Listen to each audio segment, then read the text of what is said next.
Ich begrüße euch zum zweiten Teil meiner Anlagenvorstellung. Im ersten Teil habe ich euch die auf zweigleisigen Oberleitungsbetrieb umgebauten Loreley-Tunnelportale von Faller gezeigt und wie die sich zwischen diesen beiden Portalen befindliche Steinbogenbrücke entstanden ist.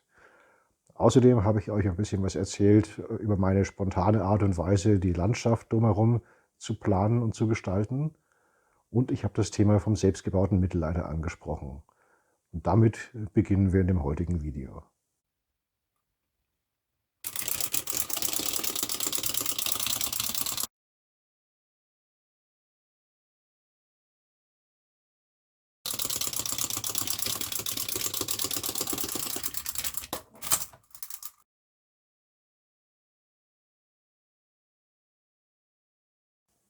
Inzwischen sind wir wieder bei dem Gleis mit diesem besonders eleganten Mittelleiter angekommen. Jetzt geht es wieder weiter über die Weiche mit dem selbstgebauten Punktkontaktband, das wir auf der Hinfahrt schon gesehen haben. Das ist die zweite Variante des Mittelleiters, bei dem die Puku-Streifen noch auf dem Trassenbrett aufliegen.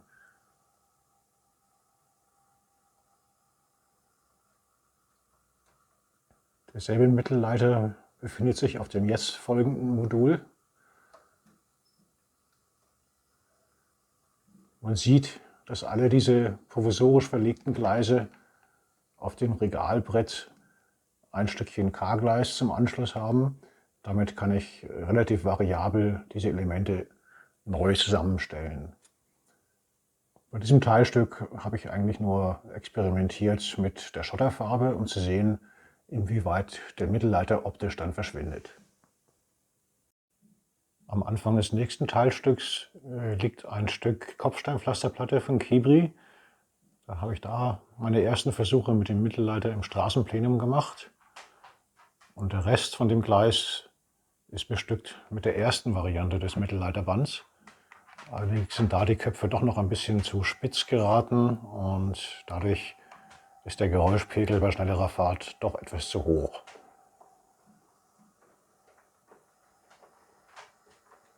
Hört man jetzt natürlich nicht. Dann geht es mit K-Gleis weiter, relativ unspektakulär, um eine 90-Grad-Kurve. Im Hintergrund sieht man noch den Prototyp von meiner Oberleitung. Das ist ein richtiges Teppichbarning, wenn auch im Regal. Und nein, die Brücke am Quai wird nicht Teil der Anlage werden. Die bekommt vielleicht später ein eigenes Diorama.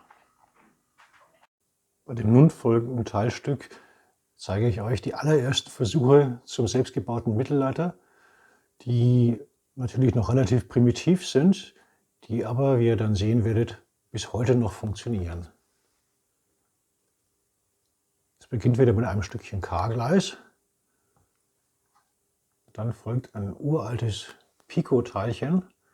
Und da habe ich ganz einfach ein Stück Draht unter die Schwellen gelegt und zwischen den einzelnen Schwellen wieder hochgezogen.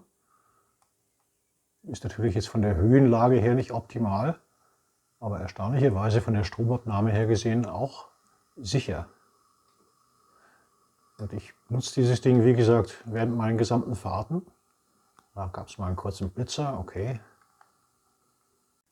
Aus diesen ersten Erfahrungen heraus habe ich dann bei dem nächsten Gleisstück die Pukos tatsächlich aus einzelnen gebogenen und verlöteten Drahtstücken zusammengesetzt, die dann außerhalb der Schwellen wieder miteinander verbunden sind. Ein ziemliches Gefummel, aber es funktioniert doch erstaunlich gut. Und deswegen habe ich das Ganze auch gleich bei der Peco-Weiche so verbaut. Und auch da ist es immer wieder überraschend, wie sicher die Stromabnahme bei diesem allerersten Prototyp heute noch funktioniert. Gleichzeitig habe ich hier auch nochmal ein weiteres Experiment eingefügt, damals auch wieder mit motorischen Weichenantrieben. Zu dem Zeitpunkt war Servo noch überhaupt kein Thema bei der Modellbahn. Ich fand sie eigentlich ganz gut, weil man eben bis zu 6 Umschaltkontakten anschließen kann, was für Rückmeldungen und ähnliche Geschichten eigentlich immer ganz spannend ist. Nachteilig in dem Fall die Lautstärke. Gut, liegt jetzt auch auf dem Holzbrett auf, nicht optimal. Aber wie gesagt, ich kann damit den Mittelleiter und die Schiene entsprechend polarisieren. Es folgt ein weiteres Türmodul. Das sieht zwar auch noch ein bisschen improvisiert aus, ist aber tatsächlich schon die endgültige Platte, weil der Gleisverlauf im Großen und Ganzen schon der endgültige ist. Von der Landschaft habe ich bisher allerdings nur eine sehr vage Vorstellung. Da gibt es mehrere Varianten und das entscheide ich, wie eigentlich bei dem gesamten Bau dieser Anlage, erst so endgültig, während ich tatsächlich in der Feingestaltung bin.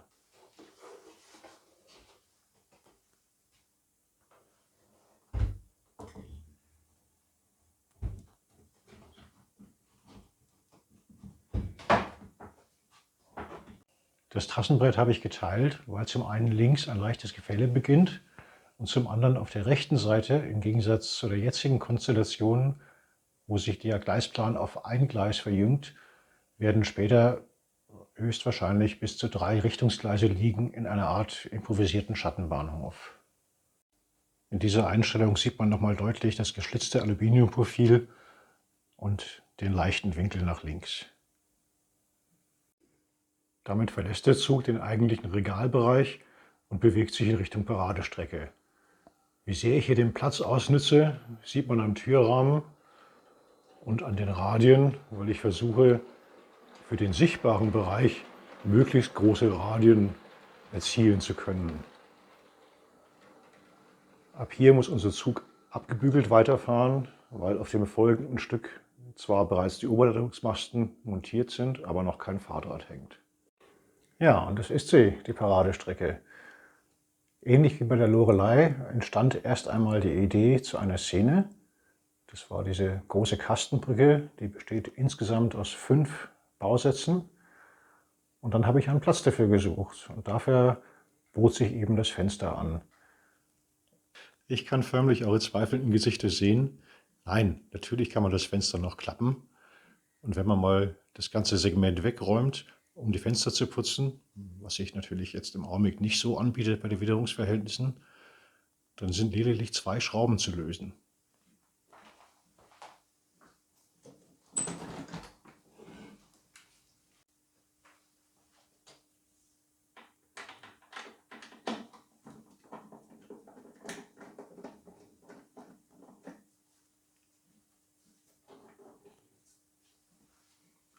Und das Ganze auf der anderen Seite auch nochmal.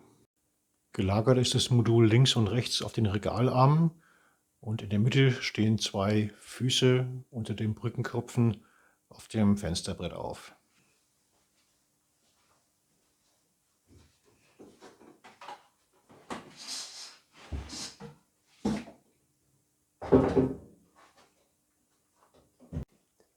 Nachdem die große Brücke natürlich mittig vorm Fenster platziert wurde, hatten die räumlichen Gegebenheiten mir leider nicht den Platz gegeben für die großen Radien, die ich mir sonst immer wünsche. Deswegen muss ich mir da im Bereich der O-Leitungsmasten irgendwas einfallen lassen. Ein großer Baum wird es wahrscheinlich werden, ich weiß es noch nicht. Das sind so die Dinge, die ich einfach auf mich zukommen lasse und die sich bisher immer im Laufe der Landschaftsgestaltung ergeben haben. Ja, ein Gleis mit neuerem Schotter und Betonschwellen, das andere noch mit Holz, Kurvenüberhöhung. So habe ich mir meine Paradestrecke vorgestellt.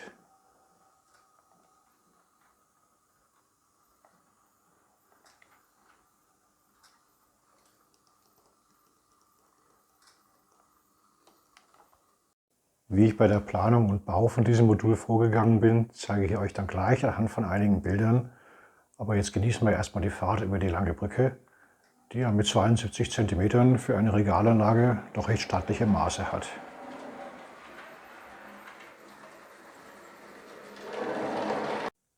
Der Bausatz dieser Kastenbrücke von Volmer mit der Artikelnummer 42546 ist zwar schon relativ alt, aber immer noch ziemlich gut detailliert. Er lässt sich auch relativ leicht verlängern. Wichtig dabei ist nur eine möglichst gerade Unterlage und wenn möglich, so wie ich das hier gemacht habe, das Ganze noch auf Millimeterpapier. Dann kann man davon ausgehen, dass das ganze Bauwerk nachher auch gerade ist. Ich habe dann einen Belastungstest gemacht, indem ich 6 schwere Lokomotiven mit Metallgehäuse darauf gestellt habe und da gab es keine messbare Durchbiegung. Das zeigt also, dass das Prinzip dieses Fachwerks auch im Modell funktioniert. Bei den Holzbohlen habe ich mir dann Mühe gegeben, die Farbe möglichst gut an den Echtholzbelag auf den Gleisen anzupassen. Und wie man das hier auf dem Foto sieht, habe ich die Brücke auch noch patiniert mit verschiedenen helleren und dunkleren Nuancen der Ursprungsfarbe. Da ich in der Wohnung auch aufgrund der Dachschrägen kaum rechte Winkel habe, habe ich erstmal ja, wie soll man sagen, ein Mustermodell gebaut aus Karton und Heißkleber und so lange daran rumgeschnitzt, bis mir die Konturen gefallen haben und die Größenverhältnisse, bevor ich das Ganze dann 1:1 in die endgültige Sperrholzkonstruktion umgesetzt habe. Dabei habe ich dann auch gleich die beiden links und rechts anschließenden aushängbaren Übergangsstücke mitgebaut. Die Brückenköpfe entstanden wieder wie die Steinbogenbrücke auf dem Loreley-Diorama aus PVC-Hartschaumplatten. Die lassen sich sehr gut kleben und gravieren und wenn man sie rückseitig einnutet, auch ohne allzu viel Spannung in Form von diesen Röhren biegen. Nachdem es sich doch um ein ziemlich wuchtiges Bauwerk handelt, habe ich noch die Bogeneinfassung etwas erhaben ausgeführt und einen Zierstreifen aufgeklebt, der das ganze Bild deutlich auflockert. Nach dem ersten Probeeinbau der Brücke hat sich aber gezeigt, dass wenn man leicht an einem Ende des ganzen Rahmens anhebt, sich die Gleise doch deutlich bewegen. Beim Vorbild sieht man häufig, dass auch Rohre in verschiedenen Durchmessern unter Brücken durchgeführt werden. Und das war natürlich der ideale Weg, hier etwas mehr Steifigkeit reinzubringen. Also habe ich nachträglich noch ein paar Öffnungen gebohrt für 2 Aluminiumrohre, die dann an den Enden verschraubt wurden und schon war die ganze Geschichte ausreichend stabil. Die Grundfarbe der Steine habe ich mit der Airbrush aufgebracht und anschließend 4 verschiedene Nuancen dieser Farbe gemischt und damit wahllos einige Steine bemalt. Das sieht zu Anfang noch ziemlich kunterbunt aus. Nachdem die erste braun-schwarze Lasur drüber kam, entschärft sich das Bild schon ein bisschen. Und beim abschließenden Granieren mit einem fast trockenen Pinsel habe ich extra kein reines Weiß genommen, sondern die aufgehellte Grundfarbe der Steine. Und schon ergibt sich ein sehr lebendiges, aber unaufdringliches Farbbild. Die Plexiglasscheibe vor dem Fenster wird später mit einer Sandstrahleffektfolie beklebt. Diese wird zuvor mit einem Digitaldruck eines Landschaftsbildes versehen und durch das einstrahlende Sonnenlicht ergibt sich somit eine Rückprojektion. Und hier noch ein Beispiel, welche Ideen mich manchmal inspirieren für meine Landschaften. Da gab es vor längerer Zeit mal einen Zeitungsartikel über 2 Kühe, die einen verlassenen Frischling adoptiert und mehr oder weniger aufgezogen haben. Und dieses Bild lässt sich in H0 schön nachstellen. Man hat die Weide, man hat den Fluss im Hintergrund und auf dieser Basis werde ich dann auch diese Rückprojektion als Grafik gestalten.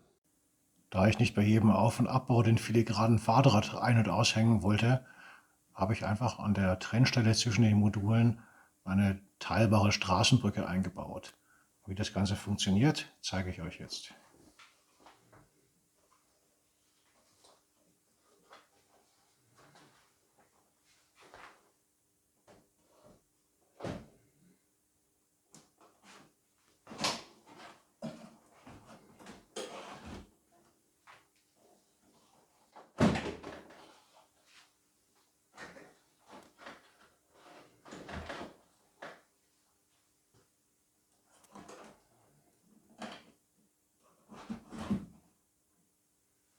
Auf der linken Seite erfolgt die Fixierung wieder wie üblich mit Passstiften und einer klemmenden Schiebemechanik.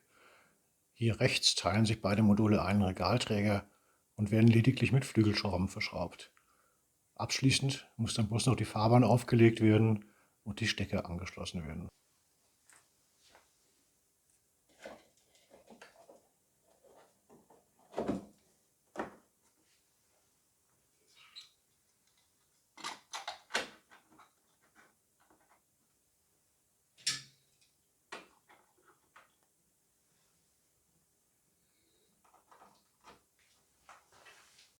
Jetzt kommt noch eine Abdeckhaube, die dann die beiden fertigen Teilstücke optisch auch miteinander verbindet.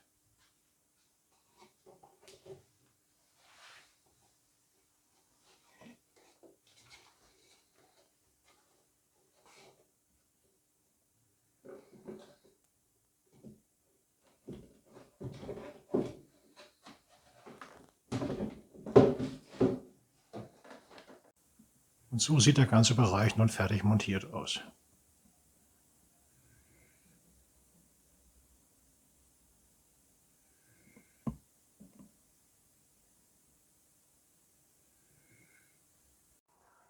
Und nun geht es unter der Lorelei-Rampe wieder hinaus in den Flur, auf dem Weg zur zweiten Wendeschleife.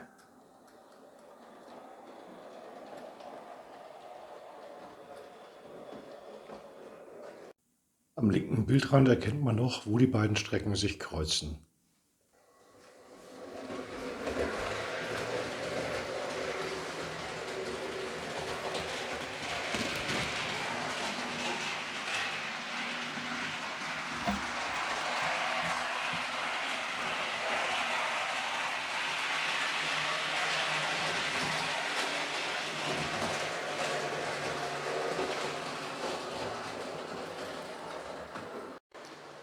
Nachdem die Strecken im Flur in beiden Ebenen auf jeweils insgesamt 7 Blöcke aufgeteilt sind, ergeben sich genügend lange Fahrstrecken im sichtbaren Bereich.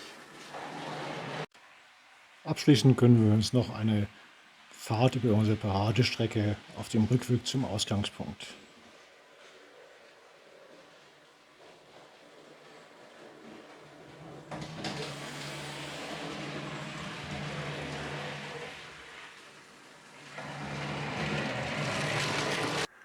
Und dann schauen wir noch mal gespannt auf das Display vom Messwagen, wie lang die Distanz war.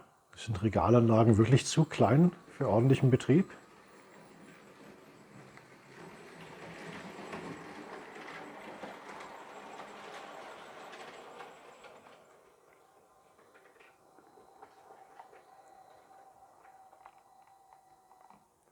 »46 Meter«. Ich bedanke mich fürs Zusehen und ich hoffe, ihr hattet ein bisschen Spaß dabei. Und wenn euch das Video gefallen hat, würde ich mich freuen, wenn ihr mir ein Abo dalasst. Schreibt mir doch eure Wünsche und Anregungen in die Kommentare. Ich werde versuchen, möglichst viel davon zu berücksichtigen. Vielen Dank.